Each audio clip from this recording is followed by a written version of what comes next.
इंतज़ार की घड़ियाँ ख़त्म होती हैं। अब मैं नहायत अदब से गुजारिश करूँगा, हजूर वाला शान हम मस्कीनों, आजिज़ों, गुनाहगारों के लिए दुआ फरमाते हैं।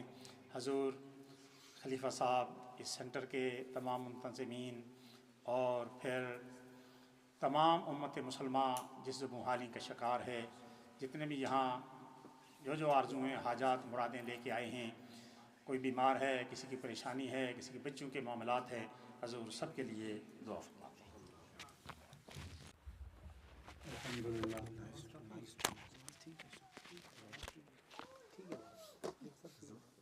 अल्हम्दुलिल्लाह मेरे वास्ते खुशूसी दुआ करनी, खारिश नहीं है, गुनाह माफ़ फरमाए।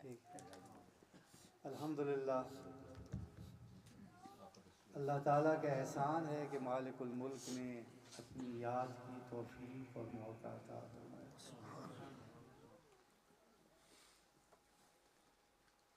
पिछले साल भी इन्हीं दिनों में यहाँ आया था और शुरू में ये बात कर दूँगा, बाद में पता नहीं फिर कहीं और दिमाग चला जाता है। तकलीफ तो आज है ही नहीं, ना तैयारी है, ना मूड है, ना ख्याल है।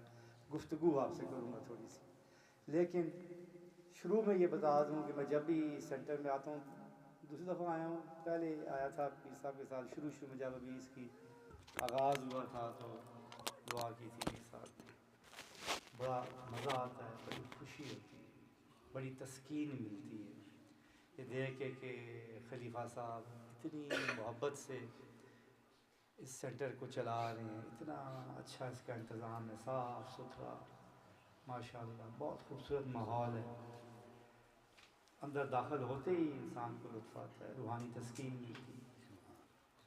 और हाफ़िज़ अली असगर हमेशा मेरे साथ इन कांटेक्ट रहता है, मैसेज पे, फ़ोन पे। माशाल्लाह खलीफा साहब को अल्लाह ताला ने इतनी बासलाहियत औलाद भी दी है, दोनों बाप बेटा मिलके इस चीज़ सेंटर में आपकी खिदमत कर रहे हैं।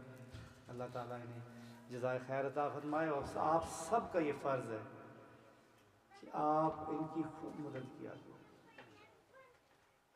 हर तरह से मदद। बाकी इमदाद तो होती है ना, माली भी होती है, जानी भी होती। आप इनकी जो नफ्सियाती और जो ना रीइंफोर्समेंट करना, इमोशनली इनके पास आएँ, इनके साथ बैठें, इनके साथ गुफ्तगू करें, ये बहुत ज़रूरी चीज़ होती है। इनको एहसास हो कि ये रॉचडेल की जो कम्युनिटी है ये हमारे साथ है और हमारे इन एफ़र्ट्स को ये समझते हैं। इन्हें पता है कि हम कितनी मोहब्बत से, कितने खुलूस से, कितने प्यार से इनके लिए ये ड्यूटी सर अंजाम देंगे। जज़ाकल्लाह, अल्लाह ताला आपको जज़ाए खैर अता फरमाए। हाज़रीन मोहतरम, अल्लाह ताला का एहसान अज़ीम है कि मालिकुल मुल्क ने हमें अपने ज़िक्र के लिए इकट्ठा किया और हमारे दिलों में अपनी रज़ा की खातिर मोहब्बत डाली। तकरीबन हर महफ़िल के दौरान ये रिपीट किया जाता है, बार बार कहते हैं, बड़ा शीर में भी और यहाँ भी ज़िक्र की अहमियत, इसलिए कि ये तो सुन्नत इलाही भी है कि जो सही बात रब्बे ज़ुल जलाल ने जो आपको बतानी है, जो समझानी है, अल्लाह ताला ने बार बार बार बार दोहराई ताकि आपके सीनों में बैठ जाए। हमारे असलाफ ने भी इसी तरह बार बार जो चीज़ चाहिए कि आप समझें, उन्हें दोहराया है। आप देखें बुज़ुर्गों की ज़िंदगियाँ, देखें कितनी ज़िंदगी होती है, वो जो आम इंसान की ज़िंदगी उतनी होती है, चंद वाक़यात ही होते हैं और कोई बहुत सारी किताबें तो नहीं लिखी होती। सैकड़ों साल में बयान किया जाता है, बार बार बार बार हम रिपीट करते हैं। क्यों? इसीलिए ताकि उससे हमें सबक मिले, बार बार हमारे हमें याद दहानी हो, बार बार हम इस चीज़ को सुने, समझें और अपने दिल पर ये लिख लें। इसलिए बार बार बताया जाता है, आपको बताया जाता है कि ये ज़िक्र और ज़िक्र की महफिलें कितनी अहमियत वाली है। आप कितने खुशकिस्मत हैं। एक माहौल ज़रा ज़हन में लाएं।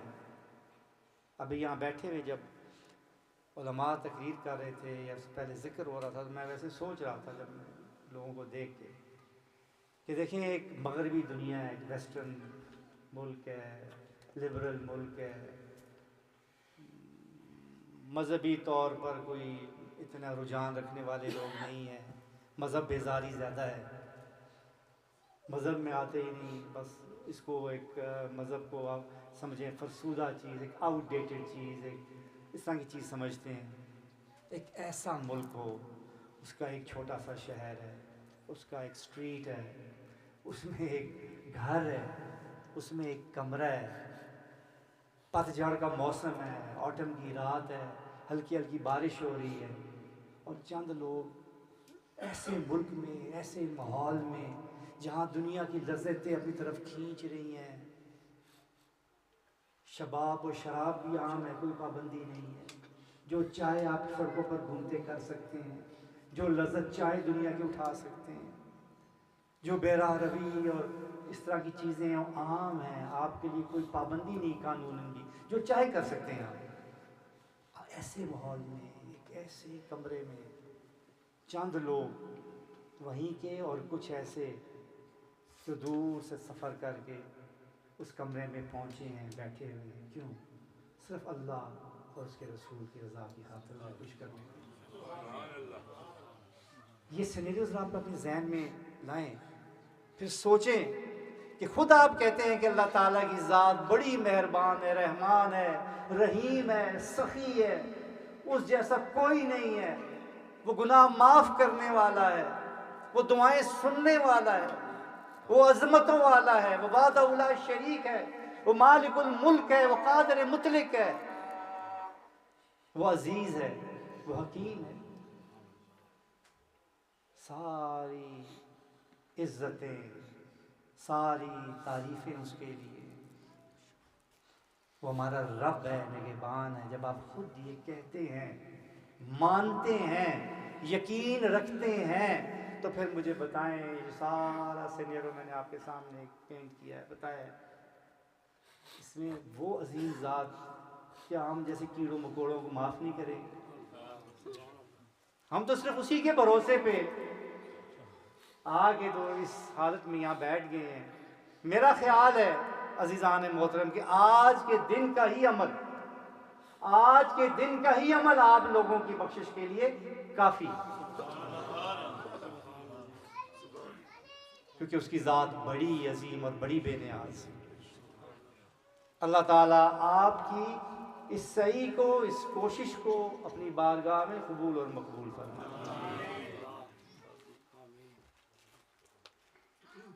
ये मोहब्बत जो हमारी आपस में अल्लाह ताला पैदा फरमा देता है अपनी रज़ा की खातिर, ये कितनी कीमती चीज़। ये देखिए ना, मुख्तलिफुल ख्याल लोग हैं, कोई खूनी रिश्ता नहीं है आपस में, बहुत चंद ही हैं जो आपस में रिश्तेदार होंगे या खूनी रिश्ते वाले होंगे, अलग काम करने वाले हैं, मुख्तलिफ जॉब्स हैं, मुख्तलिफ एम्प्लॉयमेंट्स हैं, मुख्तलिफ कंपनीज़ में काम कर रहे होंगे, मुख्तलिफ तरीके का काम कर रहे होंगे, मुख्तलिफ शहरों से हैं, मुख्तलिफ रंग व नस्ल के हैं, कोई पंजाबी है, कोई कश्मीरी है, कोई पठान है, कोई बचपन से यहाँ पे है, कोई अभी रोज़गार के लिए आया है।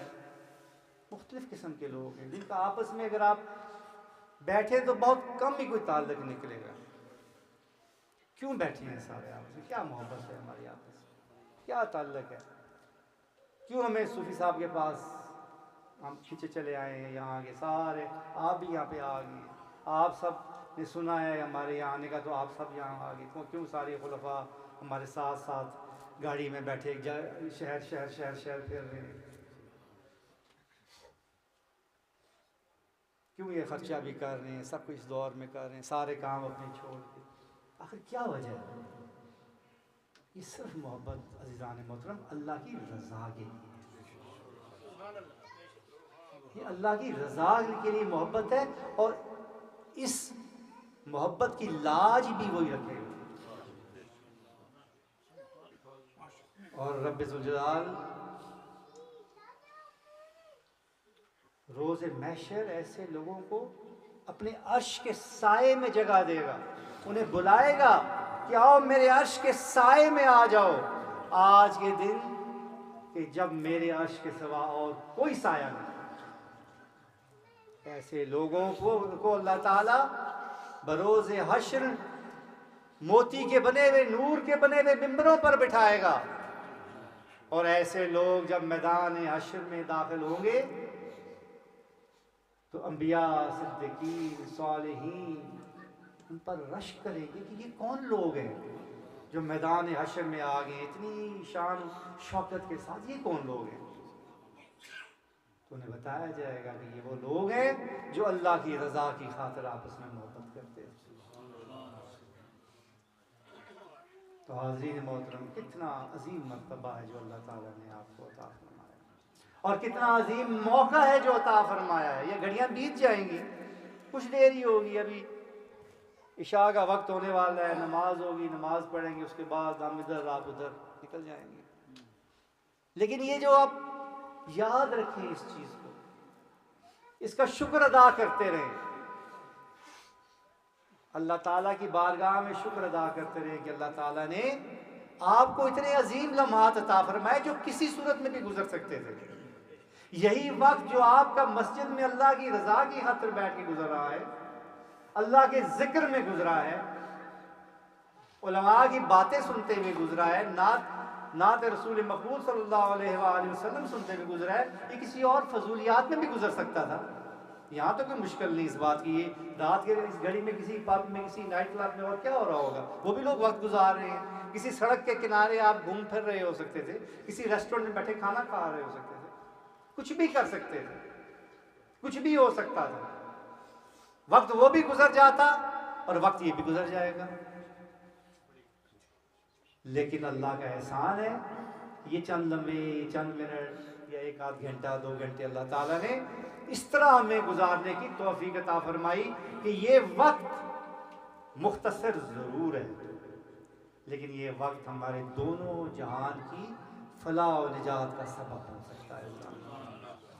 और वो उसी सूरत में होगा कि आप इसकी कदर करें, इसको पहचानें दिल से और इसका शुक्र अदा करें कि अल्लाह ताला ने आपको ये खूबसूरत वक्त अता फरमाया। इलामा साहब ने एक और लास्ट टाइम भी जब मैं आया तो उन्होंने यही बात की थी, आज फिर की, मुख्तसरन इस पर मैं बात करूँगा। ये फ़लस्तीन, कश्मीर, लेबनान, जुल्म, परेशानी, तकलीफ, और इसकी सबसे बड़ी वजह क्या है? इसकी सबसे बड़ी और सबसे अहम वजह हमारा आपस में इत्तेहाद और इत्तेफाक ना होना। मुसलमानों, आप किसी से भी पूछे, उलमा से पूछे, वो जिक्र करेंगे, बड़े बड़े स्कॉलर्स मीडिया टॉक्स में बैठेंगे, जिक्र करेंगे, आप उनसे पूछें ना कि भाई कितने मुसलमान हैं। ये 1-2 दिन पहले भी मैं किसी को कह रहा था शायद, तो आगे से ये कहेंगे जी 1.5 बिलियन, 2 अरब, यही बताएंगे ना सारे। अब वो चले जाए ज़रा उनके मसलक की मस्जिद में, ज़रा वो क्या बताते हैं कितने मुसलमान, वो भी काफर, वो भी काफर, वो भी काफर, वो भी काफर, वो भी काफर। आखिर में नतीजा ये निकलता है कि चंद सौ, हर एक के नज़ीर चंद सौ मुसलमान है। तकरीरों तक, टॉक शोज तक 2 अरब हैं। उनके मसले की मस्जिद में चले जाएं तो फलाना मुशरिक, फलाना बिद्दती काफर, फलाना गुस्ताख काफर, फलाना पता नहीं क्या काफर, तो फलाना क्या काफर, तो करते करते करते वही चंद रह जाएंगे जो उस मस्जिद में आके नमाज पढ़ते होंगे उन मौलवी साहब के पीछे। तो फिर क्या 2 अरब, कहाँ से 2 अरब? पहली चीज तो हमने ये सुधारनी है, जब आपस में एक होंगे तो हमारी कोई आवाज सुनेगा। जब उन्हें पता है जुल्म ढाने वालों को, ये तो लोग खुद आपस में दस्तो गिरेबां हैं, इनकी तो एक आवाज ही नहीं है, ये खाली सिर्फ खाना पूरी के लिए सियासतदान चंद बातें करके फिर प्रेस टॉक करके उठ के चले जाएंगे, इन्होंने कुछ नहीं करना, इनकी हिम्मत ही नहीं है, इनकी जुर्रत ही नहीं है, तो फिर वो क्यों तवज्जो देंगे आपकी तरफ? हरगिज नहीं देंगे। पागल तो नहीं है वो बिल्कुल तवज्जो नहीं देंगे, ना हालात को सुधरने देंगे जब तक और ये सियासतदानों को भी देखें, जो आपके हुक्मरान तबका होता है, इनको भी आप देखें, ये क्यों नहीं आपका जो ख्याल है, आपकी जो चाहत है, उसको ये सही तरह क्यों नहीं रिप्रेजेंट कर सकते इन इंटरनेशनल ईवानों में? जो आप चाहते हैं, आप वोट देते हैं इसलिए कि जाएं और आपको रिप्रेजेंट करें, ये क्यों नहीं करते? इसलिए उन्हें पता है कि कोई फ़र्क नहीं पड़ेगा, अगला फिर मैं इनसे वोट ले लूँगा। ये आपस में मुंतशिर हैं, इनमें इत्तेहाद है नहीं। वो जाएंगे, जाके अपनी बात करेंगे, मतलब कि आके फिर आपसे वोट लेंगे, फिर जाएंगे, फिर वही अपनी मतलब की बात करेंगे, कोई दिलचस्पी इनकी नहीं होगी, तवज्जो नहीं देंगे। तो ये मसला कैसे हल होगा? इस तरह तो नहीं होगा। अब ज़रूरत सिर्फ इस चीज़ की है अज़ीज़ान मोहतरम, कि इनको छोड़ें, आप इन लीडरों को भूल जाएं और इनसे तवक्को ही ना रखें। अब सिर्फ आस्ता आस्ता यही ज़रूरी है कि हम मुसलमान, आम मुसलमान जैसे मैं हूँ, आप हैं, एक तो हम ये फ़ैसला कर लें कि हमने किसी दूसरे को काफिर नहीं कहना। ये तकफीरी रवैया अपना ख़त्म कर दें। अपना काम तो हम करते नहीं हैं, रब के काम हमने संभाल लिए। जो काम मालिक यौमिद्दीन ने करना है रोज़े क़यामत, वो हम करने के लिए फ़ौरन तैयार हो गए। अपना काम हमने नहीं करना, अपने गिरबानों में झांकना है। हर एक इंसान ने अपने अमल का हिसाब देना है। मैंने ये बताना है कि मैंने क्या किया, आपने ये बताना है कि आपने क्या किया। आपसे मेरे मुतल्लिक़ नहीं पूछा जाएगा, ना मुझसे आपके मुतल्लिक़ पूछा जाएगा। इसलिए एक दूसरे की कंसुइयाँ करना, एक दूसरे के कीड़े निकालना, एक दूसरे की बुराइयाँ करना, एक दूसरे को काफिर करार देना, एक दूसरे की जन्नत और जहन्नम के फैसले करना, ये छोड़ दें आप। ये आपका काम नहीं है। अल्लाह ताला ने आपकी ये ड्यूटी नहीं लगाई। ना आप जहन्नम के दरोगा हैं, ना आप जन्नत के रिजवान में खड़े हैं कि आपने अंदर दाखिल करना है, किसी को या बाहर निकालना है। नहीं, आपने ये काम नहीं करना। ये काम करेंगे तो इत्तेहाद पैदा होगा। और अज़ीज़ान मोहतरम, जब तक इस उम्मत के सीने में आका करीम अलैहिस्सलाम का इश्क, सही माने में इश्क रोशन था, मजाल नहीं कि ऐसे वाक़यात होते। ये वो उम्मत है जो कैसर और किसरा से टकर गई थी, जो बदर के मैदान में गई तो हथियार ही नहीं थे। ये वो उम्मत है जो आका करीम अलैहिस्सलाम के कहने पे जान माल आल औलाद सब चीज़ें मक्का में छोड़ के हिजरत कर गई। चंद सालों में एक छोटे से मदीना शहर को इतनी ताकतवर छोटी सी मदीना की रियासत बना दिया कि कैसर और किसरा तक और मिस्र तक और वहाँ से फारस तक और चीन तक खबरें जाने लगी और लोग कांपने लगे कि ये लोग अगर आ गए तो हमारा तो बेड़ा गर्क हो जाएगा। डर जाते थे कि मुसलमान आ तो नहीं हमारी तरफ। हज़रत उमर का दौर कितना बाद का था, थोड़ा ही था। कहाँ पहुँच गए थे फौजें मुसलमानों की? क्या ये वही उम्मत है ना? क्या क्या क्या फ़र्क क्या है? फ़र्क ये है अज़ीज़ान मोहतरम के हम बैठे रहे और हमारे दुश्मनों ने डायग्नोज कर लिया, उन्होंने देख लिया कि भाई मसला क्या है, ये लोग इतने फ़िदाई क्यों हैं, ये इतने कामयाब क्यों हो जाते हैं, ये इनके अंदर ये क्या चीज़ है, ऐसा कौन सा टॉनिक है, ऐसे क्या चीज़ें खाते हैं, इनसे वो छीन लो, वो निकालो, उससे इनको खाली करो। अगर वो खाली हो जाएगा, वो बैटरी, वो सेल निकालो, वो लाइट ऑफ करो, स्विच ऑफ करो। हम भी तो इंसान है, ये भी इंसान है। और क्या है, अपनी गर्दनें कटा रहे हैं, फतह पे फतह करते जा रहे हैं। हम इनके सामने खड़े नहीं हो सकते, हालांकि दौलत हमारे पास, हर चीज़ हमारे पास, दुनिया की आसाइशें हमारे पास।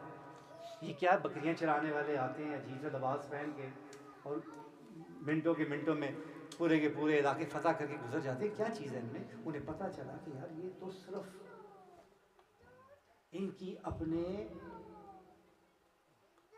पैगंबर इस्लाम सल्लल्लाहु अलैहि वसल्लम, अपने आका करीम अलैहिस्सलाम की मोहब्बत की वजह से ये वो निस्बत है, ये वो रोशनी है जो इनके अंदर है। जब तक ये मोहब्बत मौजूद है, ये इकट्ठे रहेंगे, मजबूत रहेंगे और आका करीम अलैहिस्सलातु वस्सलाम के नाम पर अपनी जानें कुर्बान कर देने वाले रहेंगे। और उनके उम्मत का एक बंदा भी ऐसा नहीं होगा जो इनकी मौजूदगी में नुकसान उठाने वाला हो, हर एक उसके लिए आवाज़ उठाएगा। लेकिन जैसे ही हमने ये शमा गुल कर दी तो सारे मुंतशिर हो गए। लिहाजा उन्होंने यही किया, ऐसे सोच पैदा कर दी, ऐसे ख्याल पैदा कर दिए, ऐसे सवाल पैदा कर दिए, ऐसी बहसें पैदा कर दी। हम कहाँ गुनाहगार, खताकार, और फैसले क्या कर रहे होते हैं बैठ के? नबी करीम अलैहिस्सलातु वस्सलाम का मर्तबा कितना है, उनकी फजीलत क्या है, उनकी इज्जत कितनी है, तो हद है भाई, अकल का हाथ मारो। इस तरह बिल्कुल मुसलमान कौम जी उसका जो लगाव है, उसका जो एक नुक्ते पे यकजा होना है वो खत्म है। लिहाजा रामा साहब इसका एक ही तरीका है कि नबी पाक अलैहिस्सलातु वस्सलाम की सच्ची गुलामी हमारे सीनों में हो। इसी की दुआ किया करें कि अल्लाह ताला निस्बत रसूली से हमारे सीने मुनव्वर फरमाए, हमें यकजा फरमाए, हमें इत्तेहाद दे, फिर वो कुव्वत अता फरमाए जो बदर में मुसलमानों के पास, वैसी कुव्वत, वो गुलामी अता फरमाए जो बकर, उमर, उस्मान, अली, उन अजीम हस्तियों के सीने में थी। ऐसी गुलामी कि जब उन्होंने वो इख्तियार की तो रहती दुनिया तक के इमाम बन गए, रोशन सितारे बन गए, रास्ता दिखाने वाले बन गए। उस तरह की गुलामी हमें अता फरमाता अल्लाह। अगर वो अता कर देगा अल्लाह ताला तो फिर ये दुनिया की छोटे मोटे ये चीज़ें, ये कोई बहस नहीं, वो चीज़ नहीं रहेगी। अल्लाह ताला का शुक्र है कि अल्लाह ताला ने इतनी खूबसूरत और इतनी प्यारी महफिल अता फरमाई। अल्लाह ताला हमें बार बार ऐसी महफिलों में बैठने की तौफीक अता फरमाए। और आपके लिए भी ये एक आजिज़ाना नसीहत है कि ऐसी महफिलें कभी ज़ाया ना किया करें। देखिए चंद, वही मैं अभी बात कर रहा, चंद मिनट होते हैं, आधा पौना घंटा होता है, गुजर जाता है। अच्छा है ना कि वो अल्लाह की याद में गुजर गया। अल्लाह ताला जो है बड़ा मेहरबान है, वो किसी का कर्ज नहीं रखता। फमन यअमल मिस्काल ज़र्रतिन खैरन यरह, एक ज़र्रे के बराबर भी अगर आप नेकी करेंगे तो अल्लाह ताला उसका भी उधार नहीं रखेगा, उसका भी हिसाब रखेगा इंशाअल्लाह। दुआ करें कि अल्लाह ताला अपनी ज़ात पाक के दुआए, अपने हबीब पाक अलैहिस्सलातु वस्सलाम के दुआए हमें गुज़श्ता गुनाहों की माफ़ी अता फरमाए, हमें अपनी बंदगी और अपने हबीब की ग़ुलामी अता फरमाए, निस्बत रसूली से हमारे सीनों को मुनव्वर फरमाए। अल्लाह ताला हमारे माँ बाप, हमारे बीवी बच्चे, हमारे बहन भाई, हमारे अज़ीज़ व अक़ारिब रहम फरमाए, जिनसे हम मोहब्बत करते हैं, जो हमसे मोहब्बत करते हैं, अल्लाह ताला उन पर अपना एहसान फरमाए। इलाहुल आलमीन तेरी पनाह मांगते हैं औलाद के गम से, मौला तेरी पनाह मांगते हैं औलाद की आपसी अंदिशों से, या अल्लाह तेरी पनाह मांगते हैं माँ बाप की नाराज़गी से, या अल्लाह तेरी पनाह मांगते हैं औलाद की, बीवी बच्चों की बेराह रवी से। या इलाहुल आलमीन अपने फ़ज़ल, अपने करम, अपनी मेहरबानी में हमें ज़िंदगी गुजारने की तौफ़ीक़ अता फरमा। मौला करीम हमें ज़िक्र करने वालों में से बना। मौला करीम हमारे दरमियान इत्तेहाद पैदा फरमा, मोहब्बत पैदा फरमा। इलाहुल आलमीन हमारा कोई मसला, हमारी कोई बात हमारे तक न छोड़ना मौला, हमारा हर मसला, हमारी हर बात तो अपने ज़िम्मा ले ले मौला। इलाहुल आलमीन ए रब्बे ज़ुल जलाल, इस अज़ीम महफ़िल को सजाने वाले, इनके इंतज़ाम करने वाले और यहाँ पर आने वाले सब पर अपना रहम करम।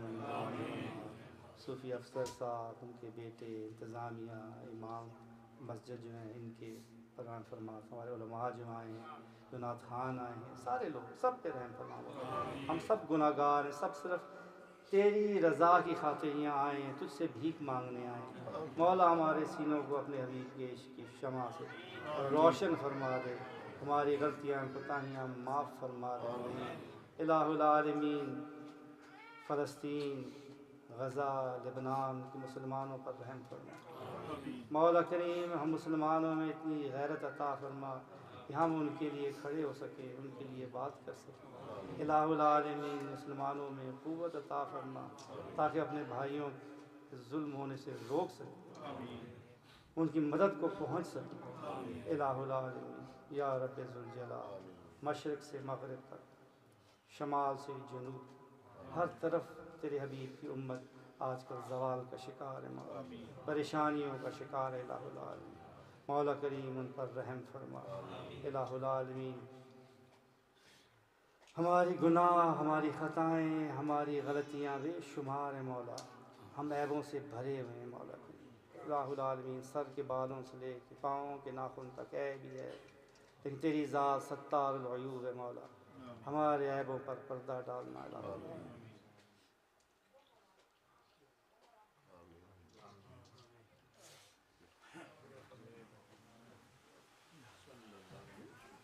जो माई साहब का जिन्होंने बात की मुझे याद आ गया, जिन्होंने ये डोनेट किया, ये सदका जारी है। देखें ना कि ऐसा कैसा काम किया, कब तक ये जारी रहेगा, कब से शुरू हुआ, नस्लें इसका सवाब लेती रहेंगी, नस्लें। उनके लिए दुआ करें अल्लाह ताला उनको खैर अता फरमाए, उनकी औलाद पर भी रहम फरमाए। और यहाँ जितनी इबादतें होती हैं, ज़िक्र की महफ़िल होती है, इसमें से उन्हें हिस्सा पहुँचता है।